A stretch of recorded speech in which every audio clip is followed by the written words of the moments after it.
Excellencies, good morning. Welcome to the second day of the conference. Please take your seats. We will begin the proceedings. I call the third meeting of the conference to order. As announced yesterday, we will begin today's proceedings by resuming our consideration of agenda item 5A, the General Debate. Let me kindly remind speakers that the time limit for the interventions is strictly 3 minutes. After that, the microphone will be cut off automatically. As agreed by the Bureau, and following the same practice as yesterday, to ensure inclusivity of the process, we will follow the order of 3 member states, followed by a civil society organization, a national human rights institution, and a UN entity where applicable. It is now my pleasure to invite the first speaker of today, Distinguished Minister of People Empowerment and Elder Affairs of Barbados. Excellency, you have the floor. Good morning, Mr. President. Excellencies, ladies and gentlemen, Barbados has been a party to the Convention on the Rights of Persons with Disabilities since 2013. Long before becoming a party, however, the government has seen the issue as a priority, establishing the National Disabilities Unit in 1997. Throughout this period, we have been working to bring the Convention to life through intensified measures to address the needs of persons with disabilities. Two of the most important recent measures are, first, the National Policy to Improve the Lives of Persons with Disabilities, 2023 to 2030, which was approved in 2024. And second, earlier this year, our Parliament passed the Rights of Persons with Disabilities Act, which is a landmark piece of legislation designed, among other things, to address education, job security, protection against abuse, and transport for persons with disabilities. Barbados also completed its initial report to the UN Committee on the Rights of Persons with Disabilities in March of this year. We have taken a whole-of-government approach, including commitments to allocate 10% of all public housing to developments to persons with disabilities, build new homes specifically for persons with disabilities, audit all government buildings to determine their accessibility to persons with disabilities, expand the categories of persons with disabilities who can benefit from assistance through the National Insurance and Social Security Service, representing a 160% increase in resources. We also provide targeted employment training and dedicated transportation services. While the government of Barbados has done significant work to improve its efficiency and effectiveness in delivering to persons with disabilities, it is also clear that the government alone cannot address all these issues, and that civil society plays a crucial and important role. In recognition and support of this role, government provides technical and financial assistance to numerous civil society organizations. In this regard, as compared to 2022, we have provided a 40% increase in financial assistance and grown the number of partner entities. Mr. President, I conclude these remarks by dwelling briefly on one of the sub-themes of our session, namely innovative financing. As is the case across the entire spectrum of the Sustainable Development Goals, financing is key. Regrettably, at the same time, the data show that this is an area where we are missing almost every single target. As an international community, we have the means to address the financing gap through renewed political commitment, policy and financing innovation, financial innovation, and new and renewed domestic, regional, and international partnerships, including enhanced South-South cooperation. Let's be clear, Mr. President, colleagues, as we contemplate the UN 80 process and many much-needed reforms of the multilateral system, we need more, not less, international cooperation. The successful implementation of the Convention and the improvement of the lives of ordinary people everywhere depend on it. I thank you. I thank the distinguished minister from Barbados for his statement, and now I give the floor to the delegation of the Republic of Korea that will be speaking on behalf of MICTA, Mexico, Indonesia, Republic of Korea, Turkey, and Australia. You have 5 minutes. Thank you, Madam President. I have the honor to deliver this statement on behalf of the MICTA countries, Mexico, Indonesia, Turkey, Australia, and my own country, Republic of Korea. At the 18th session of the Conference of States Parties to the Convention on the Rights of Persons with Disabilities.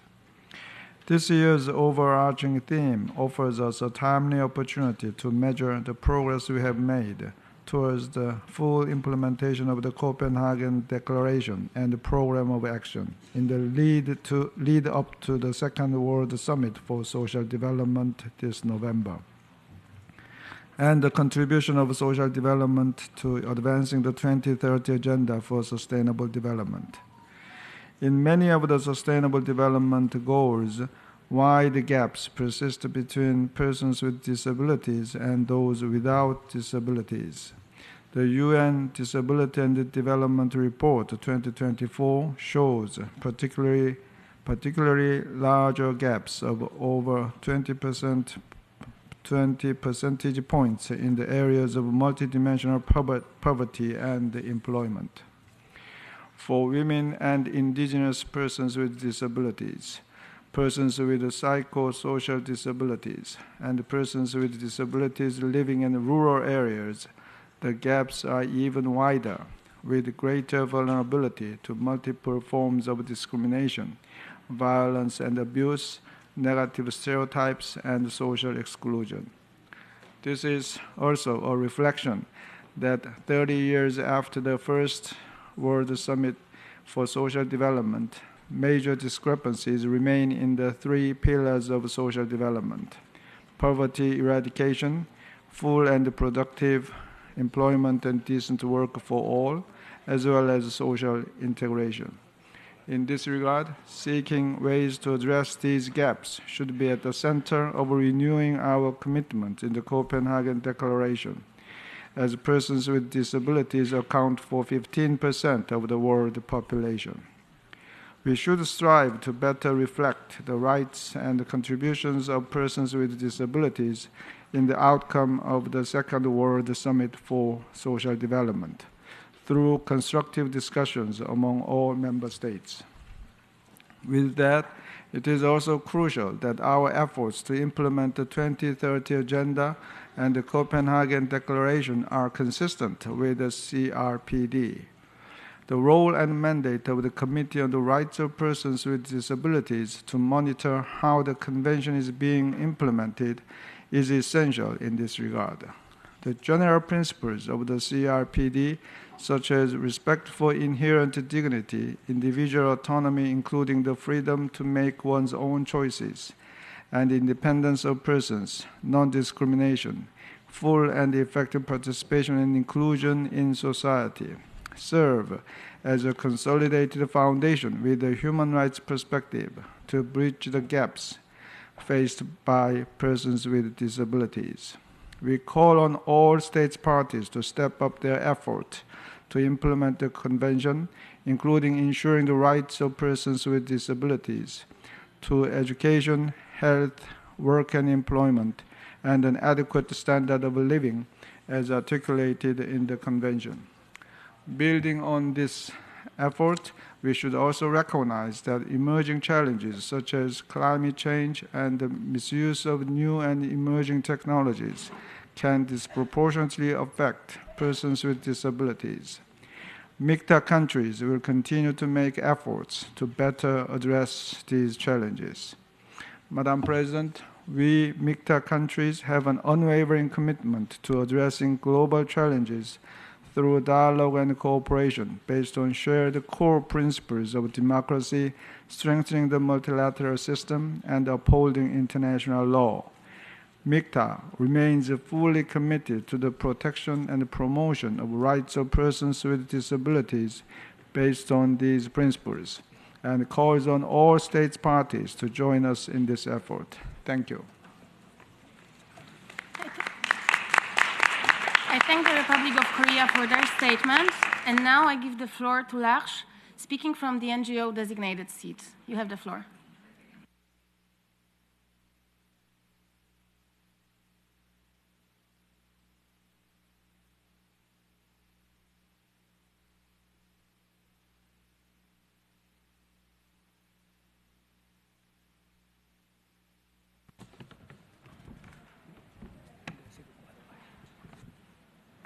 Do we have the organization LASH in the room? Buenos días. Good morning. I'm Antonio Sanchez, a person with a learning intellectual disability, and I'm from the Samis Omaya community. Presento con orgullo. I represent an international coalition covering more than 60 countries fighting for dignity, rights, and belonging for persons with intellectual disabilities. Today, we're talking about how financing can help our world. We often suffer from exclusion, loneliness, and a lack of respect and acknowledgement. What we need is solidarity, will, power, and we want to be valued for our abilities. We are people who wish to be involved in and financial decisions are important for our rights. It is important that governments include us in decision-making with effective support for a more inclusive world.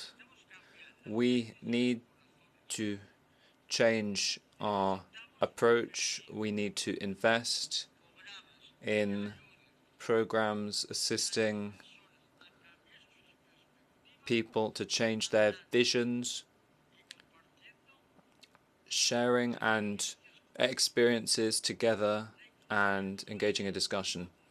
This isn't a favor we're asking for, it's actually justice. We want a world free of barriers where our voices can be heard and everyone belongs. Thank you. I thank Lars for their statement, and now I give the floor to the delegation of Singapore. Madam President, thank you for your leadership of this conference. As Singapore celebrates its Diamond Jubilee this year, the theme Enhancing Public Awareness of the Rights and Contributions of Persons with Disabilities for Social Development is a relevant and timely reminder that inclusivity is key to a country's progress. Singapore is committed to building an inclusive society. We do so through our National Roadmap for Disability Inclusion, the Enabling Master Plan 2030. Developed in line with our CRPD commitments and the 2030 Agenda, and through close consultation with persons with disabilities, it covers areas such as education, employment, and community living. Under the Master Plan, regular surveys such as the Public Attitude Study help us to track progress, inform policies, and strengthen public awareness to advance inclusion. In line with the Sustainable Development Goal number 4 on quality education, all Singaporean children, including children with disabilities, have access to education under the Compulsory Education Act. We also support children with disabilities to continue learning alongside their typically developing peers. Programs such as Circle of Friends in schools aim to strengthen positive peer support for students with autism, and every preschool has an inclusion coordinator to support children with developmental needs. In line with SDG number 8 on decent work and economic growth, we support employers in hiring and integrating employees with disabilities through wage offsets, recognition frameworks, and capability building. In January this year, we passed the Workplace Fairness Bill, which strengthens legal protections for persons with disabilities. We are also working with partners to develop a tripartite advisory on reasonable accommodations to raise awareness and guide employers in adjusting jobs and work environments to better support persons with disabilities. And finally, we empower persons with disabilities to lead active, connected lives by creating opportunities for meaningful community participation. Through our enabling services hubs, they can engage in activities with their local communities, such as gardening, sports, or volunteering in their neighborhoods. Madam President, as we look ahead to the Second World Summit for Social Development later this year, we remain committed towards building more inclusive societies and recognizing the valuable contributions of persons with disabilities. And we look forward to learning from one another at this conference. Thank you. I thank Singapore for their statement, and now I give the floor to the delegation of Oman.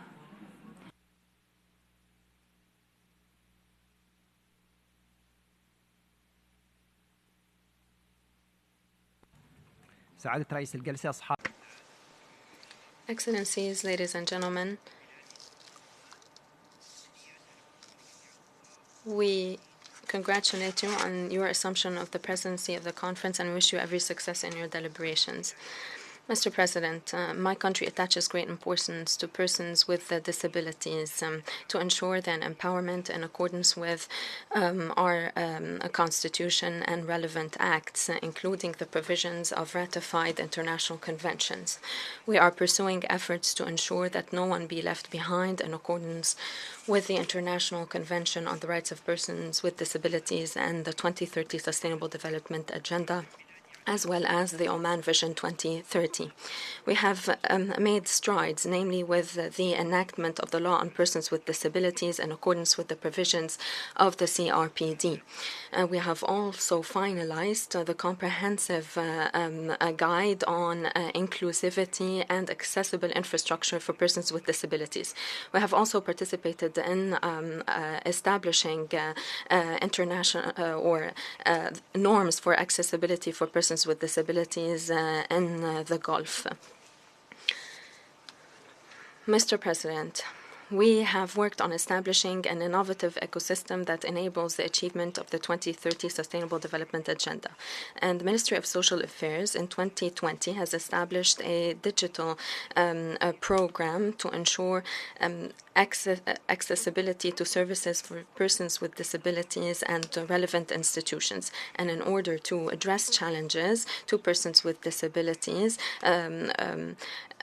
in May this year, we have held a conference in cooperation with the Ministry of Social Affairs, as well as all relevant institutions overseeing the implementation of Vision 2040 to ensure the inclusivity of persons with disabilities, both males and females, in order to ensure their participation in society. This conference focused on 4 pillars, namely healthcare, rehabilitation, as well as a personal life and participation in society. This conference encompassed more than 1,500 participants, including persons with disabilities, and we've established a national guidance for the certification of employers, as well as the identification of persons with disabilities and the establishment of a registry for persons with disabilities through the current Center for Statistics established by the Ministry of Social Affairs to implement necessary programs. We reiterate that raising awareness on persons with disabilities is a responsibility borne by everyone to ensure their active participation in society. Thank you. I thank Oman for their statement, and now I give the floor to the delegation of Israel. Thank you, Chair. I stand before you today as Commissioner for Equal Rights of Persons with Disability at the Israeli Ministry of Justice. Our shared commitment to the Convention on the Rights of Persons with Disability transcends borders, languages, and the most challenging circumstances. Israel is home to approximately 1.3 million persons with disability, a figure that has grown by nearly 100,000 since the tragic events of October 7th, when Hamas launched its brutal terrorist attack against our nation. Unsurprisingly, it has been confirmed that employees of UNRWA, a UN agency, took active part in this massacre, a betrayal that cannot be ignored. The protection of the rights of persons with disability during emergencies is not merely a policy objective. It is a reflection of our unwavering commitment to leave no one behind, a moral imperative that defines who we are as a nation and as a society. In the past year and a half, Israel has advanced comprehensive emergency legislation specifically designed to safeguard the rights of persons with disability during national crisis. These new regulations ensure that persons with disability shall receive support services and that fundamental protections shall remain intact even when our nation is under attack. The rights of persons with disability are too crucial to be suspended during difficult times. They are the very foundation upon which just societies are built. During the past year, we have implemented a landmark legislative amendment mandating representation of persons with disability in state-owned companies. This reform has opened the door to tens of thousands of new employment opportunities for persons with disability. The State of Israel remains steadfast in our efforts to develop a comprehensive national strategy aiming for full participation of persons with disability in absolutely all areas of life. Our commitment to deinstitutionalization and community integration continues unabated, recognizing that persons with disability must be active participants in community life and not passive recipients. Israel stands ready to continue our collaboration with the international community in advancing rights of persons with disability. Together, we will ensure that the promise of the CRPD is realized, not only in times of peace and prosperity, but especially when that promise is tested by the forces of hatred and upheaval. We also stand here today with a simple, urgent demand: the immediate return of all hostages still held in Gaza. This is not just a humanitarian issue. It is a matter of international justice. Thank you. I thank Israel for their statement. And now I give the floor to Children and Young People with Disability Australia.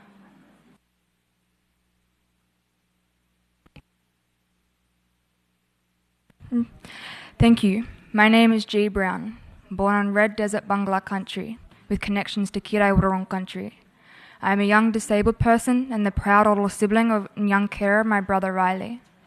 Today I am here alongside Children and Young People with Disability Australia, who are committed to centering the intersecting identities and unique contexts that shape all young people's lives in their advocacy.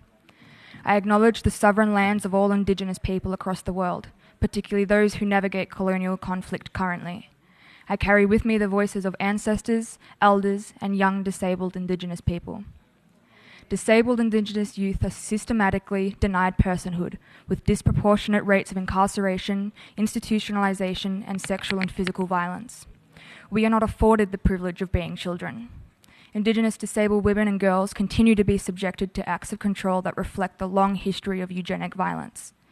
Despite these harms, we see young disabled mob leading, often in ways overlooked by policy and uncaptured in unofficial statistics.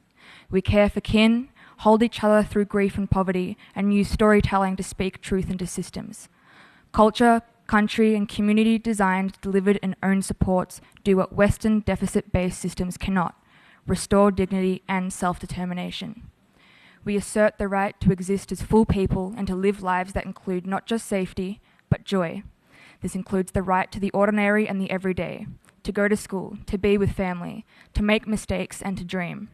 For those with intellectual and cognitive disabilities, that right is constantly denied.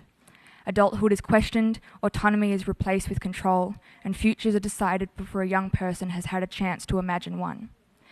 As such, we call for the following: the recognition of Indigenous healing, culture, and country as a fundamental right and validation as rehabilitation, the end of non-consensual and dehumanizing medical intervention, and of incarceration of children and young people, particularly for those with cognitive and intellectual disability, equal access to justice and experiences of violence and abuse, the right to joy, safety, rest, kinship, and the everyday things, investment in community-led initiatives and infrastructure, particularly in remote communities. In line with Children and Young People with Disability Australia's vision for inclusion, these systems must support all disabled children and young people across every area of life, from early years through their education journeys and beyond. Most critically, we call for decolonisation in action. This requires the redistribution of social and political power. For community-led and equal access to justice, it means leadership over consultation and funding that is sustained and controlled. We do not need charity or empty representation. We need power and the deconstruction of colonialism. Power to shape our lives, power to heal, and power to lead. Thank you. I thank Children and Young People of Disability Australia for their statement, and now I give the floor to the delegation of Denmark. Thank you. Denmark is consistently striving to ensure the full realization of the rights of persons with disabilities by strengthening the options for support and care, enhancing quality of life, and promoting equal opportunities for independent living. Denmark aligns itself with the statement of the European Union and the work within the Union to implement the strategy for the rights of persons with disabilities. Denmark will hold the presidency of the Council of the European Union in the coming 6 months, including in November when the World Social Summit takes place. We aim to use this platform to enhance public awareness, to create political impetus for the rights of persons with disabilities to live independently in their own home, and to further strengthen the implementation of the CRPD across the European Union. During our presidency, we will work to contribute to the development of the strategy for the years ahead, ensuring we remain on the current trajectory of progress in implementing the CRPD and advancing the rights of persons with disabilities. We would also like to take this time to thank the CRPD Committee for the constructive dialogue in August last year. We recognize that the advancement of rights and living conditions for persons with disabilities is an ongoing effort, and we greatly appreciate the committee's vital work in promoting and overseeing the global implementation of the CRPD. Following the constructive dialogue, this year we have strengthened the involvement of persons with disabilities in the legislation process considerably. We have established working groups with relevant civil society organizations to discuss the design of several new legislative initiatives within the disability sector. This includes, among other things, the initiatives for a new action plan on education and employment for persons with disabilities and a new model for assistive devices. By fostering greater knowledge sharing between organizations and the government, we not only build stronger partnerships, we ensure that persons with disabilities have a powerful voice at the heart of decision making. Thank you. I thank Denmark for their statement, and now I give the floor to the delegation of Switzerland. Madame la Présidente, Madam President, Switzerland welcomes the fact that this year's conference invites states parties to raise public awareness of the rights and contributions of persons with disabilities to social development in the run-up to the Second World Summit for Social Development.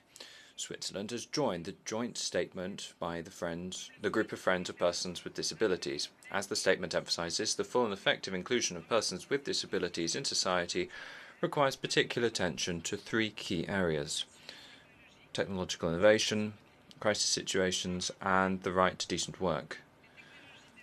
Emerging technologies, including artificial intelligence, offer significant opportunities for persons with disabilities, provided that they are developed in accordance with human rights. Switzerland stresses that it is essential to ensure universal access to these technologies and to design them with the active participation of persons with disabilities. In situations of humanitarian crisis, armed conflict, and natural disasters, persons with disabilities are often exposed to increased risks. Switzerland calls for the rights of these persons to be systematically integrated into policies responding to such crisis situations in accordance with the CRPD and international law. Access to decent work and sustainable livelihoods remains a priority objective for Switzerland. This objective requires the implementation of legislative, financial and social measures to support professional inclusion, equal opportunities and protection against all forms of discrimination. Madam President, the affirmation of these 3 dimensions, international law and in national laws, policies and guidelines, is an essential condition for strengthening the independent participation of persons with disabilities in society. In this spirit, Switzerland calls on states that have not yet done so to ratify the Convention. It reaffirms that the full implementation of the Convention and the 2030 Agenda must be carried out in partnership with persons with disabilities and their representative organisations. It is essential to build on the best practices developed by states, civil society and other actors in the international community. Switzerland therefore welcomes the conference as part of the efforts to highlight these achievements, translate them into concrete instruments and integrate them into other public policies at both national and international levels. Thank you. I thank Switzerland for their statement, and now I give the floor to the delegation of Japan.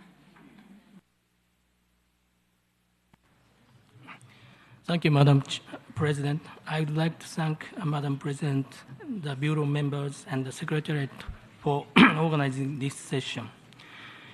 In line with the guiding principles of the Convention, Japan has engaged with this conference actively through the participation of panelists and by having previously organized side events such as on disaster risk reduction, Hansen's disease, Down syndrome, and women and girls with disabilities. This year, Japan is pleased to co-sponsor a side event with Italy focusing on leisure and recreation. Japan is also pleased that Mr. Tamon Hiroshi, an experienced Japanese lawyer, commenced his term as a member of the Committee on the Rights of Persons with Disabilities in January this year. We believe that his legal expertise and substantial accomplishment will significantly contribute to promoting and protecting the human rights of all persons with disabilities. Madam President, it is timely that this year's theme focuses on the upcoming Second World Summit for Social Development. The summit can serve to further our endeavors to realize a world where no one is left behind, deepening our consideration on how to respond to the challenges of those in vulnerable situations, including persons with disabilities. Global efforts in this area should be centered on empowering individuals, including persons with disabilities, by upholding human dignity, the core principle of human security. Japan remains committed partnering with the international community to promote inclusive societies and the empowerment of persons with disabilities. Thank you. I thank Japan for their statements, and now I give the floor to Rehabilitation International, speaking from the NGO seat. President, Excellencies, ladies and gentlemen, Rehabilitation International is a global organization advocating for rehabilitation, inclusion, and human rights for persons with disabilities. Due to our understanding, rehabilitation is a strategy addressing to individuals in need and aiming at empowerment of persons with disabilities to achieve optimal functioning in interaction with the environment. Inclusion is a societal approach to facilitate full integration in all aspects of life. Both strategies are complementary, and its realization is a human rights obligation. Despite significant progress in inclusion of persons with disability since the adoption of the CRPD, Rehabilitation International is concerned about recent political and societal trends to down-prioritize or even deny the obligation to work towards full inclusion of persons with disabilities. And we are even more concerned that the rights of people with disability and the obligation to protect vulnerable groups of people in war zones is disrupted in many cases in ongoing conflicts. The international community should take action to stop this significant violation of human rights and international laws immediately. The implementation of the UNCRPD is far from being completed. In this situation, it is important to understand the complexity of areas of action and the strong interaction of different sectors. Just an example. To fight against poverty of persons with disability, it is crucial to make schools accessible for children with disabilities and to implement inclusive schooling. The process must be continued in the professional training at universities and other educational institutions. And even this will not be successful if we do not make sure that persons with disability have a chance to fully participate in the first labor market equally to others. But if we achieve this, not only poverty of individuals will be reduced, but the whole society will profit from full inclusion of persons with disability. Rehabilitation International is fully committed to work towards full implementation of the UNCRPD. Let's work together, UN member states, non-state actors, and other stakeholders in the field. Thank you very much. I thank Rehabilitation International for their statement, and I now give the floor to the delegation of Malawi. Madam Vice President, I thank you for giving Malawi the floor. As we head to the Second World Summit for Social Development, the government of Malawi joins the global position to raise public awareness of the rights of persons with disabilities and enhance their contributions towards social development of their respective communities. To achieve this, the government of Malawi has enacted the Persons with Disabilities Act and adopted two policy frameworks, the National Social Protection Policy and the National Disability Policy. The Persons with Disabilities Act provides for the promotion and protection of the fundamental rights and freedoms of persons with disabilities. Two, the obligations of duty bearers in the promotion and protection of rights of persons with disabilities. Three, a simplified and cost-effective mechanism for redress in cases of a breach of the fundamental rights and freedoms of persons with disabilities. Four, the establishment of the Council for Disability Affairs. Five, the establishment of the Disability Trust Fund. And six, the registration of persons with disabilities, institutions, associations, and organizations implementing disability programs. The Council was established and provides rehabilitation services to persons with disabilities in areas of health, education, empowerment, livelihood, and social development, and social inclusion. The Council further ensures that persons with disabilities unleash their potential through self-representation as active shapers of their social development, ultimately achieving the aspirations of the Convention. Madam Vice President, looking into the future, there are three areas that need serious attention. First, Malawi supports adoption of innovative financing to enable social development of persons with disabilities. The Disability Trust Fund attracts public and private capital investment. Therefore, in addition to domestic resource mobilization, multilateral partnerships will be critical for the financing and implementation of disability policies and programs. Second, the introduction of digital technologies has created opportunities for persons with disabilities. In Malawi, digital payment of social cash transfer enables beneficiaries with disabilities to receive payment without any barriers. Also, the use of artificial intelligence will facilitate persons with disabilities.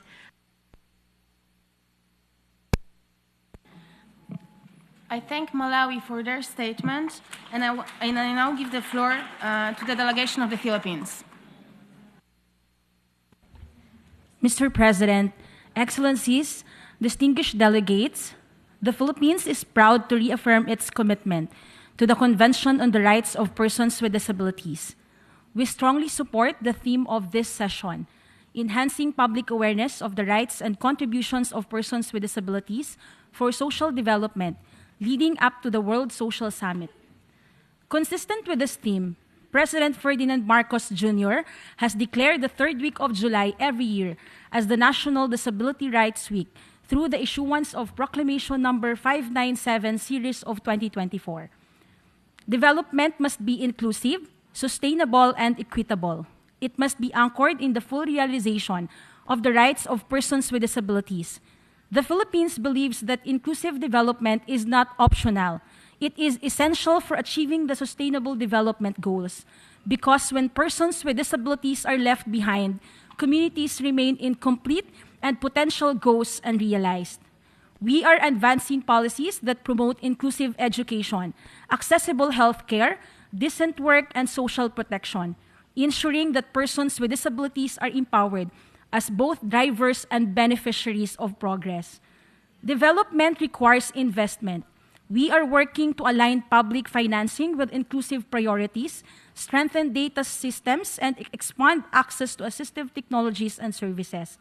These efforts must be matched by global cooperation and partnerships that respect national contexts and the leadership of persons with disabilities. As we move forward to the World Social Summit, we call for stronger global resolve to integrate disability inclusion at the heart of development planning.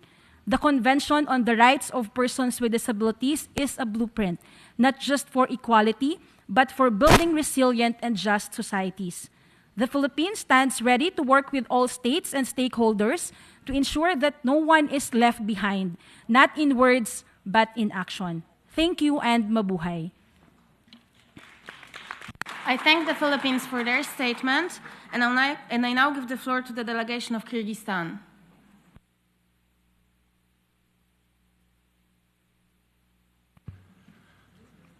Distinguished delegates, dear ladies and gentlemen, thank you first of all giving the floor to me. It's a great honor to address you today on behalf of the Kyrgyz delegation at the 18th session of the CRPD conference. Today's conference offers a unique platform to rethink sustainable development through the lens of inclusivity, and we wish it to be action-oriented and productive. In the interest of time, I will deliver the shortest version of this statement, and the full version will be available online.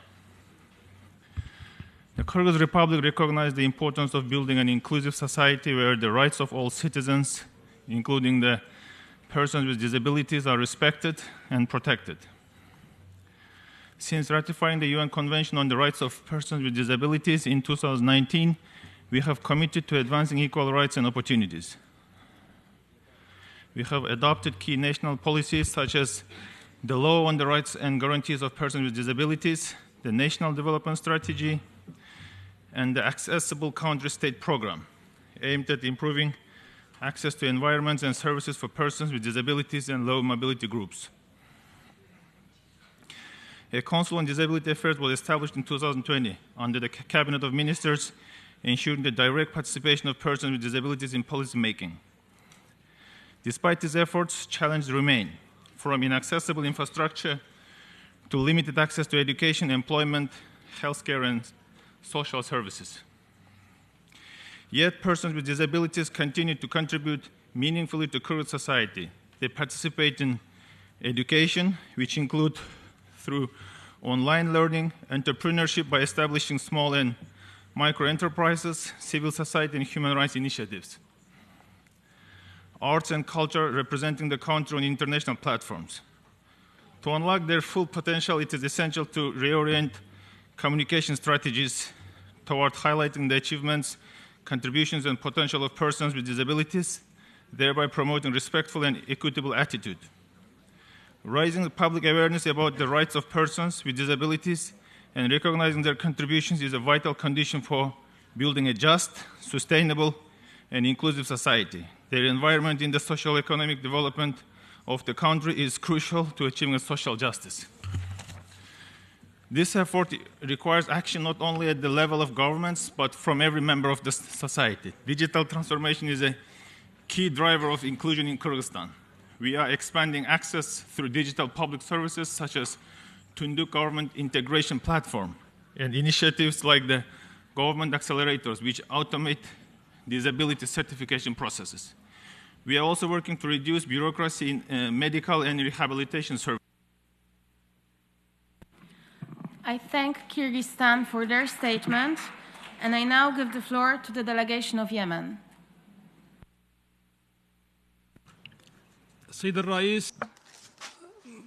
Madam President, the Yemeni Republic believes in achieving equality between all citizens in duties and responsibilities and rights, and we are committed to providing care and services to persons with disabilities. Yemen was one of the earliest states that have ratified the CRPD, and as a result of the difficult circumstances because of the war unleashed by the Houthi terrorist militias, we are yet still committed to providing services to persons with disabilities. The fund for the training and care of persons with disabilities under the Ministry of Social Affairs attaches extra care and attention to providing the different services to persons with disabilities. Mr. President, the civilians still suffer because of the war launched by the Houthi militias against residential neighborhoods using ballistic missiles and artillery and drones and mines, and has led to permanent disabilities and deaths and serious injuries.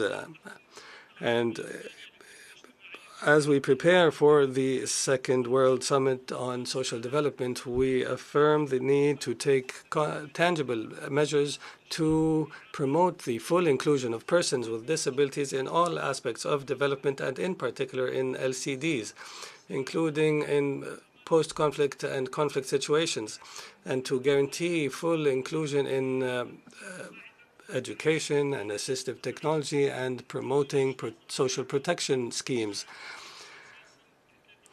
This is all necessary to achieve the social dimensions of Agenda 2030. Our government reiterates its full commitment to promoting the rights of persons with disabilities and guaranteeing their access to all necessary services.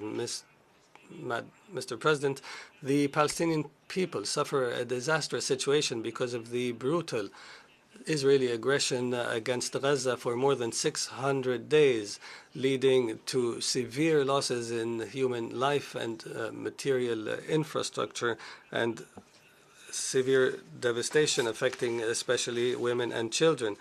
This aggression has led to an unprecedented rise in persons with disabilities, in severe violations of international law.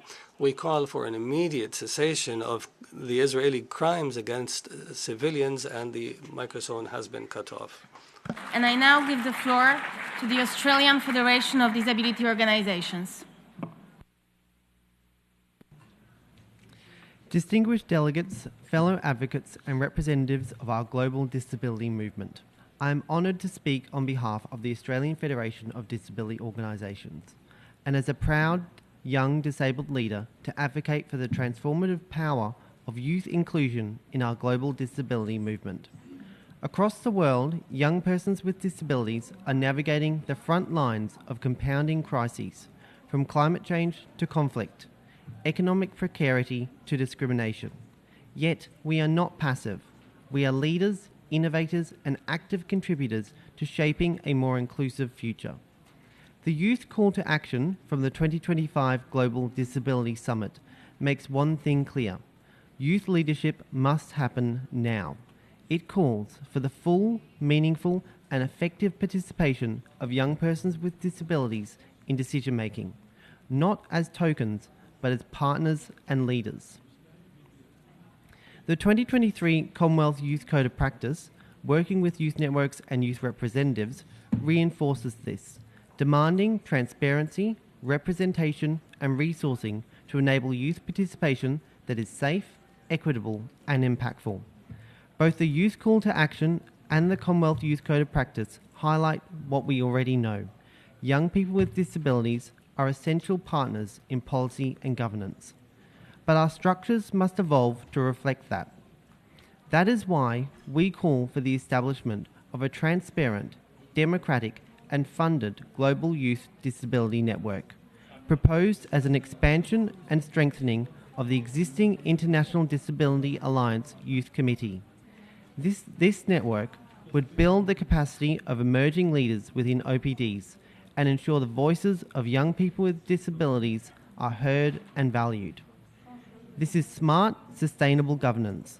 Investing in the next generation of OPD leadership is the only way we will fulfill the CRPD's vision for inclusive societies across generations.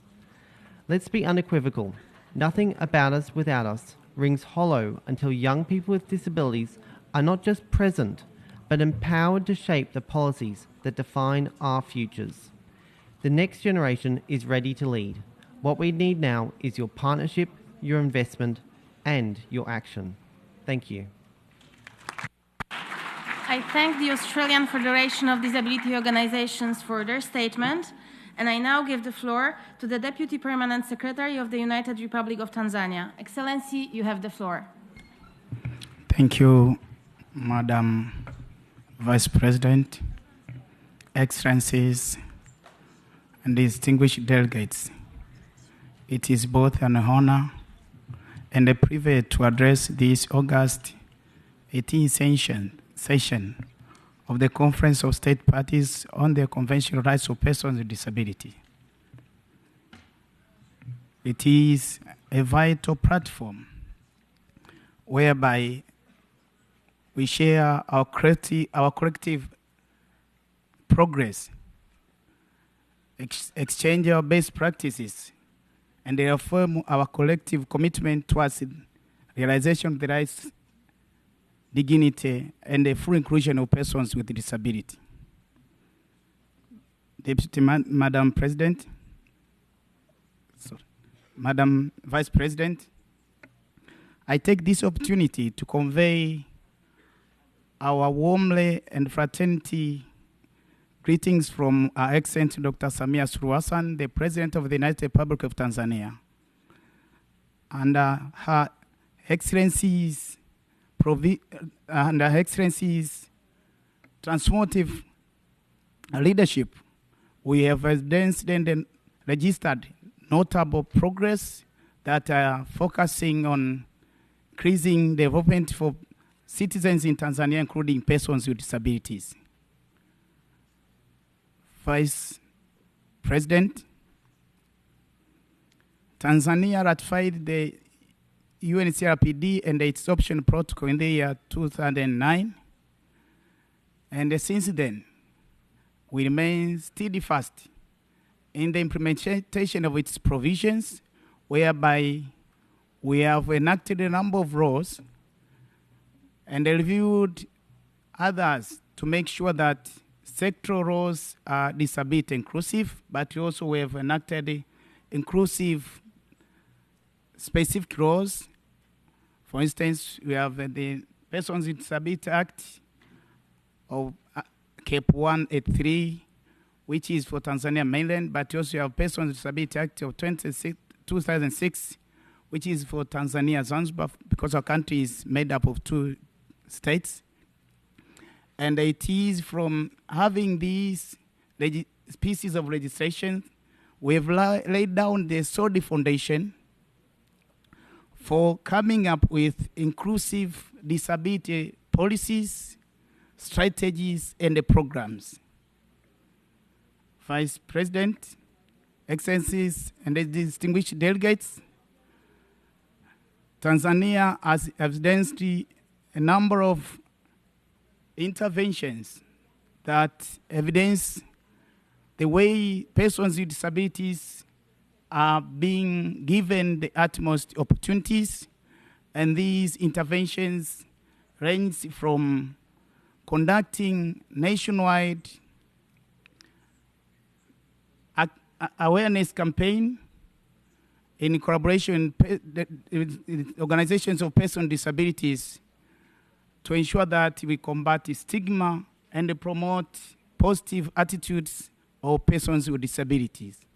But also, we have been celebrating the national and international disability days as the platforms to promote recognition, inclusion, and the realizations of the rights of persons with disabilities.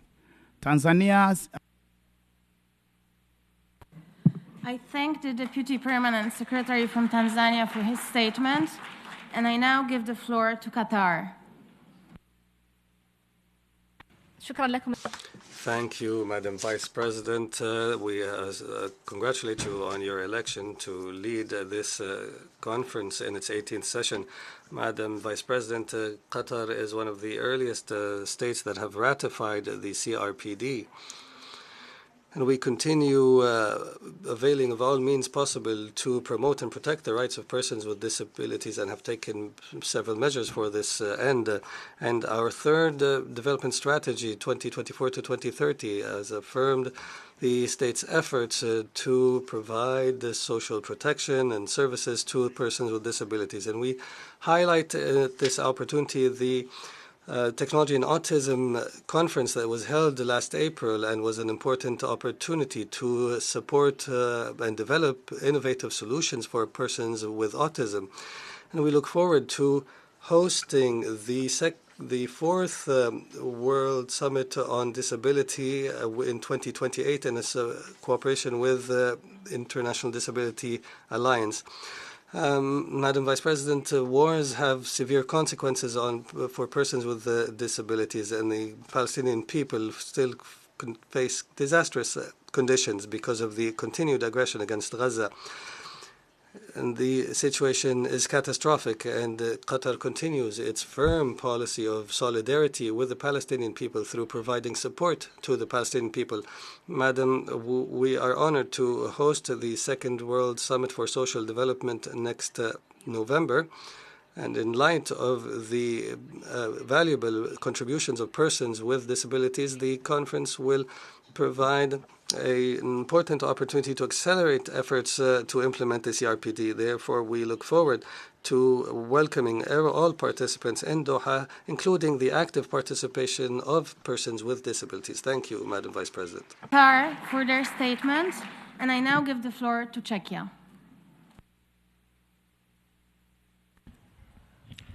Well, thank you, Madam Vice President, Excellencies, distinguished participants. It is an honor to represent my country, Czechia, at the 18th session of the Conference of States Parties to the United Nations Convention on the Rights of Persons with Disabilities. Czechia fully aligns itself with the statement delivered by the EU. Madam Vice President, I would like to take this opportunity to highlight the recent progress made by Czechia in promoting the rights of persons with disabilities and in implementing the convention, with particular emphasis on Articles 19, 24 and 25. In June 2024, the government of the Czech Republic adopted a document entitled Systematic Measures for Supporting People with Intellectual Disabilities and Care-Demanding Behavior for the period 2024 to 2030. This strategic framework was developed in close collaboration with representatives from relevant ministries, the non-profit sector and academia. The aim of these systemic measures is to ensure a coordinated and sustainable increase in support for individuals with intellectual disabilities and challenging behavior, who are particularly vulnerable. The measures seek to enhance access to healthcare, social services, and education. The document stipulates fundamental principles and values and sets both long-term and short-term goals. The long-term goals are organized into 5 key thematic areas. First, establishing a comprehensive, accessible, and highly quality care system. Second, reducing stigma and discrimination. Third, raising awareness among families. Fourth, strengthening the workforce in the field. And finally, capacity building and developing key competencies among professional caregivers and specialists. Each area includes short-term specific objectives and corresponding measures, along with the designation of responsible ministries. In 2023 and 2024, a nationwide statistical survey on the lives of persons with disabilities was conducted. The findings from the survey are now being used in the development of a new national plan for the promotion of equal opportunities for persons with disabilities for the period 2026 to 2030. Finally, let me draw attention to the fact that as the Russian aggression against Ukraine continues, Czechia, through its national, regional and municipal authorities, as well as non-governmental and humanitarian organizations, continues to provide essential assistance and humanitarian aid to refugees from Ukraine, including persons with disabilities and their families. I thank you, Madam Vice President. I thank the permanent representative of Czechia for his statement, and I now give the floor to Instituto Alana. Thank you, Madam Chair. Dear colleagues, my name is Luciana Viegas. I am a Black woman with disabilities from Brazil, and I represent Institute Black Lives Matter, Black Lives Disabilities Matter, and also we are partnering the Alana Institute. Thank you for the opportunity to speak and for listening to the voice of people with disabilities who are often not here, especially those of us who are Black, Indigenous, or from marginalized communities. Colonialism and racism have left deep marks on the lives of African descendants people. They caused many become disabled, and it continues to create barriers that affect us every day.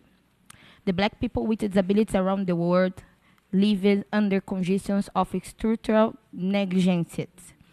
And in our country, those who live in poor communities often face more violence, less access to health care, education, and legal protection. Some are placed in institutions just for being disabled and poor. We are also very worried about the attacks on the right to inclusive education.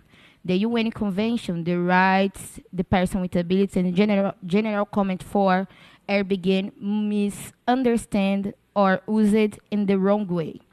Instantly, in helping school inclusive all children, they are sometimes used to support separate and segregate inequal system.